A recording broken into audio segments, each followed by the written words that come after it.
വിവാദങ്ങൾക്കും പ്രതിഷേധങ്ങൾക്കുമിടെ വനിതാ സംവരണ ഭേദഗതി ബിൽ അല്പസമയത്തിനകം ലോക്സഭയിൽ. നിയമനിർമ്മാണ സഭകളിലെ സീറ്റെണ്ണം ഉയർത്തി വനിതാ സംവരണം നടപ്പാക്കാനുള്ളതാണ് ഭരണഘടനാ ഭേദഗതി ബിൽ.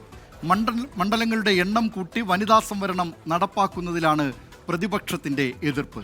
ലോക്സഭയിലെ ചർച്ചയിൽ പ്രതിപക്ഷം ശക്തമായ പ്രതിഷേധം ഉയർത്തും. വനിതാ സംവരണം എന്ന് പറയുന്നത് 2023 പാസ്സാക്കിയിട്ടുണ്ട്. ഞങ്ങൾ വീണ്ടും ആവർത്തിക്കുന്നു, 543 അംഗ പാർലമെന്റിൽ വനിതാ സംവരണം നടപ്പിലാക്കട്ടെ, 1/3 വനിതാ സംവരണം നടപ്പിലാക്കട്ടെ. ഞങ്ങളെല്ലാം പിന്തുണക്കാൻ തയ്യാറാണ്. വനിതാ സംവരണത്തിലെ മറ പിടിച്ചുകൊണ്ട് ഈ ജനാധിപത്യത്തെ മുഴുവൻ കശാപ്പ് ചെയ്ത് ഇന്ത്യയിലെ ഭരണം എല്ലാ കാലത്തും തങ്ങളുടെ കയ്യിൽ നിർത്താമെന്നാണ് ഈ ബില്ലിലൂടെ അവർ വ്യാമോഹിക്കുന്നത്. ഇത് ഒരു കാരണവശാലും അംഗീകരിക്കാൻ പറ്റില്ല.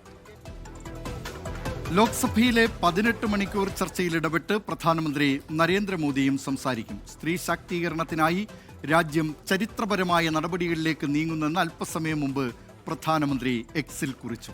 ദക്ഷിണേന്ത്യൻ സംസ്ഥാനങ്ങൾക്ക് ആശങ്ക വേണ്ടെന്നും പ്രതിപക്ഷം തെറ്റിദ്ധരിപ്പിക്കുന്നെന്നും പാർലമെന്ററി കാര്യമന്ത്രി കിരൺ റിജിജു പ്രതികരിച്ചു.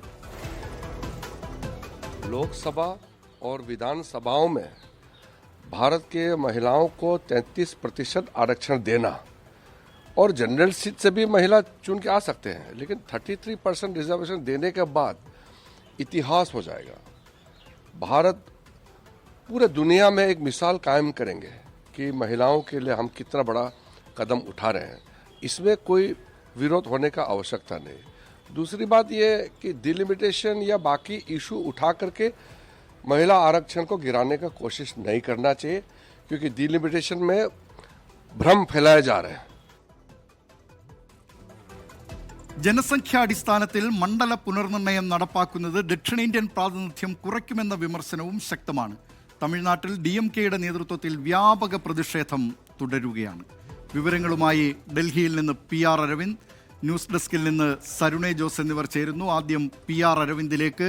അരവിന്ദ്, ലോക്സഭാ നടപടികൾ അല്പസമയത്തിനകം ആരംഭിക്കും. വനിതാ സംവരണ ഭേദഗതി ബിൽ ലോക്സഭയിൽ അവതരിപ്പിക്കാനൊരുങ്ങുകയാണ് കേന്ദ്ര സർക്കാർ. അതിനിടെ പ്രതിഷേധവുമായി പ്രതിപക്ഷവും രംഗത്തുണ്ടാകുമെന്ന് ഉറപ്പായി കഴിഞ്ഞു. എന്തൊക്കെയാണ് അവിടെ നിന്ന് നൽകാൻ കഴിയുന്ന വിവരങ്ങൾ?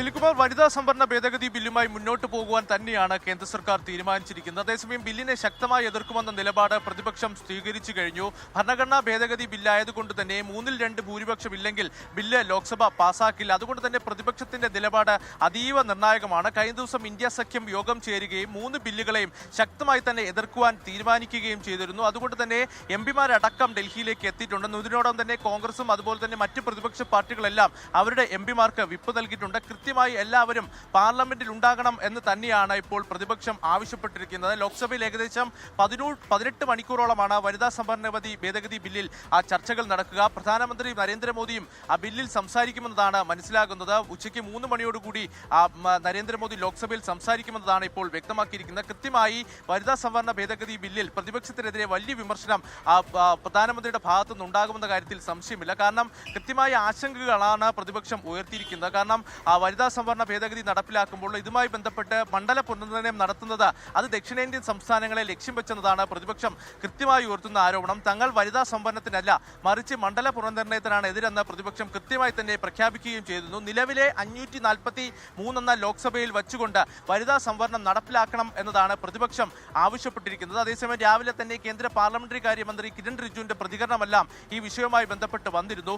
തമിഴ്നാട് മുഖ്യമന്ത്രിയാകട്ടെ അതോടൊപ്പം തന്നെ പ്രതിപക്ഷമാകട്ടെ ഇത്തരം തെറ്റിദ്ധാരണകൾ പടർത്തുന്നത് ഒഴിവാക്കണം എന്നതാണ് പാർലമെന്ററി കാര്യമന്ത്രി വ്യക്തമാക്കിയിരിക്കുന്നത്. MK സ്റ്റാലിൻ രാഷ്ട്രീയം കളിക്കുന്നു എന്നുകൂടി കിരൺ റിജിജു ഒരു ആരോപണം ഉയർത്തിയിരിക്കുകയാണ്. ദക്ഷിണേന്ത്യൻ സംസ്ഥാനങ്ങളും അതുപോലെ തന്നെ മറ്റ് ചെറു സംസ്ഥാനങ്ങൾക്കെല്ലാം കൃത്യമായ പ്രാതിനിധ്യം ഉറപ്പാക്കും എന്നതാണ് കേന്ദ്ര സർക്കാർ ചൂണ്ടിക്കാണിച്ചിരിക്കുന്നത്. പക്ഷേ വലിയ രീതിയിലുള്ള ആശങ്ക പ്രതിപക്ഷം അടക്കം ഉയർത്തുന്ന ഒരു വേളയിൽ കൂടിയാണ് ഇപ്പോൾ ബില്ല് ലോക്സഭയിലേക്ക് വരുന്നത്. അല്പസമയത്തിനകം തന്നെ ബില്ല് ലോക്സഭയിലേക്ക് കൊണ്ടുവരും. പ്രധാനമായും 3 ബില്ലുകൾ: വനിതാ സംവരണ ഭേദഗതി ബിൽ, മണ്ഡല പുനർനിർണയ ബില്ല്, അതോടൊപ്പം തന്നെ ഇത്തരത്തിൽ സംസ്ഥാനങ്ങളും അതുപോലെ തന്നെ കേന്ദ്രഭരണ പ്രദേശങ്ങളുടെ നിയമ ഭേദഗതി ബില്ലുമാണ് ആ പാർലമെന്റിലേക്ക് എത്തുന്നത്. 3 ബില്ലിനെയും എതിർക്കുമെന്ന് പ്രതിപക്ഷം വ്യക്തമാക്കിയിട്ടുണ്ട്. കൃത്യമായ ആശങ്കകൾ നേരത്തെ തന്നെ, കാരണം തമിഴ്നാട്ടിലും ബംഗാളിലും തെരഞ്ഞെടുപ്പ് നടക്കുന്ന ഒരു വേളയിലാണ്. അതുകൊണ്ട് തന്നെ ഇത്തരത്തിൽ ധൃതി വെച്ചുകൊണ്ട് എന്തിനാണ് ബില്ല് ഇപ്പോൾ കൊണ്ടുവരുന്നതെന്ന ചോദ്യം കൂടി പ്രതിപക്ഷം ഉയർത്തുകയാണ്. രാഹുൽ ഗാന്ധി അടക്കമുള്ള കോൺഗ്രസ് നേതാക്കൾ ഇന്ന് ഈ ചർച്ചയിൽ പങ്കെടുക്കുമെന്ന് തന്നെയാണ് വ്യക്തമാക്കിയിട്ടുള്ളത്. കൃത്യമായി കേന്ദ്ര സർക്കാരിനെതിരെ കടുത്ത വിമർശനം കോൺഗ്രസ് നേതാക്കളുടെയും അതുപോലെ തന്നെ പ്രതിപക്ഷ പാർട്ടികളുടെ ഭാഗത്തുനിന്നും ഉണ്ടാകും. കാരണം തെരഞ്ഞെടുപ്പ് നേട്ടം മാത്രമാണ് കേന്ദ്ര സർക്കാരിന്റെ ഉദ്ദേശമെന്നതാണ് പ്രതിപക്ഷം ചൂണ്ടിക്കാണിക്കുന്നത്. കാരണം 2023 വനിതാ സംവരണത്തെ പ്രതിപക്ഷം അടക്കമുള്ളവർ ഒറ്റക്കെട്ടായി പിന്തുണച്ചതാണ്. പക്ഷേ ഇത്രയും കാലതാമസം വന്നുകൊണ്ട് തമിഴ്നാട്ടിലും ബംഗാളിലും തെരഞ്ഞെടുപ്പ് നടക്കുന്ന